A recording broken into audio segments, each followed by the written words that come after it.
Hey, Jaire, hope you're doing well. It's obviously going to be a different kind of season. We don't know just how many fans will be in the stands, if any at all, if there'll be any piped in noise. How differently do you think that affects the game out on the perimeter for you if you are playing silently? My main focus is to just be locked in on the calls and executions right now. So, I mean, I'm not sure what effect it'll have. I'm sure it'll be different though. But as far as me, I don't think it'll be a big impact on how I approach the game or how I play the game. Mike Clemens. Hi, Jaire. So Packer fans have had the opportunity to watch great defensive back play from Charles Woodson and Sam Shields and Tremont Williams. Are you anxious to embrace this moment now as not only a leader for Packer fans and the media, but your teammates on and off the field? Yes, I've been born ready. All right, Aaron Nagler. Jaire, what's it been like working with Coach Gray? Coach Gray has a great deal of knowledge. It's always fun and interesting listening to him talk because he just knows so much about the game. And just from a mental aspect, my game has elevated already. Mark Daniels. Jaire, good to see you. So Question we asked Alan yesterday was with no preseason games, going up against you guys in the secondary is going to get them more than ready for the regular season. I want to kind of reverse that. And have you talked about going up against the wide receiver group and the different skill sets and size and everything else, how that will get you ready when it's only Packer receivers you're going to work against until it counts? well, I like to think we have the best receiver core in the league. So we just gonna keep working, getting the best out of them, and they're gonna get the best out of us. And that's how we're gonna get better during this pandemic. Jason Wilde. Hey, John, thanks for doing this. I thought I would get all the letters from your nickname last season with the number of interceptions you started with. You ended up with only 2. How do you get that number up? Because that's one of the ways that guys get voted to the Pro Bowl, obviously. Just catch the ball. Hey, Jaire, going back to Jerry Gray, when he talked to us back in May or June or whatever the heck it was, he said, like I tell all the younger guys, I got the knowledge to get you where you have to go. Now it's up to you to want to work to get there. What are some of the things that he's taught you that you've really embraced that can maybe help you get to where you want to get to? Like I said, Coach Gray has a great deal of knowledge. I mean, it's endless. I could listen to Coach Gray talk the whole time about ball, because it's things that he's opened my eyes up to that I've never even realized or noticed, or just my mental approach is just night and day from last year. So he's been a great deal of help. Mike Spofford. Hey, Jaire, having spent the first 2 years of your career with Tremont Williams as a teammate, I'm just wondering if there's anything you would rank as the most important or the most valuable thing that you learned from Tremont in your 2 years playing with him. I learned how to be a pro, how to take care of my body.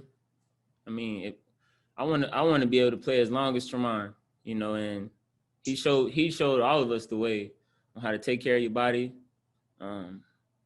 Because that's the most important thing. It's your tempo. Rob Domofsky.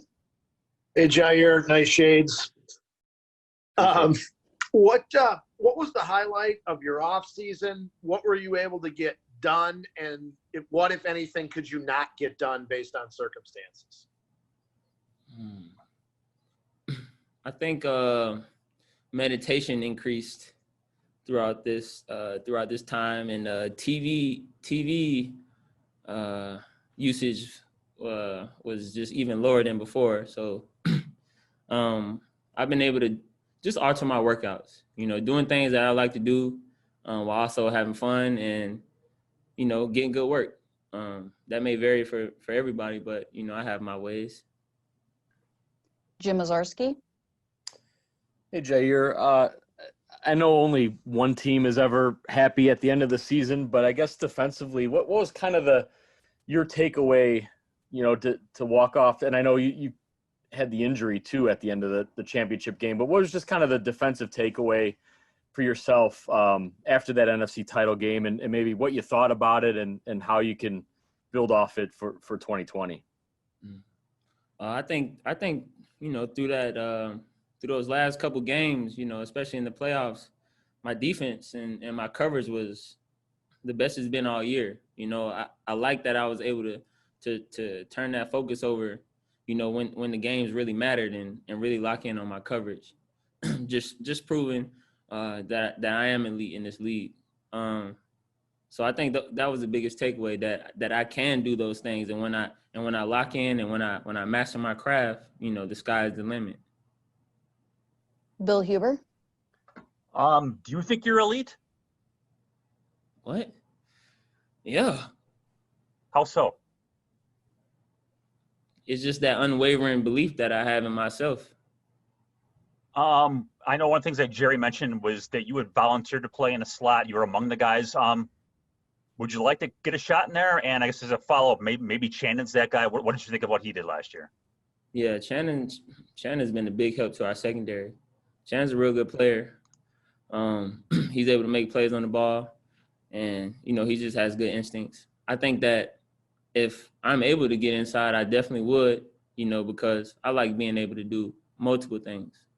I like to be able to switch it up. So we'll see. Mike Spofford. Yeah, Jaire, you've been matched up against the opposing team's number one receiver plenty in your first couple of years. What do you like about getting that matchup? What do you relish about that type of challenge on any given Sunday? I mean, I'm a competitor. Any competitor likes competition, the best, because that's going to bring the best out of me. So I just like competing. I like the challenge. I like a challenge. If it's easy, if it's too easy, then it ain't worth it. Jason Wilde.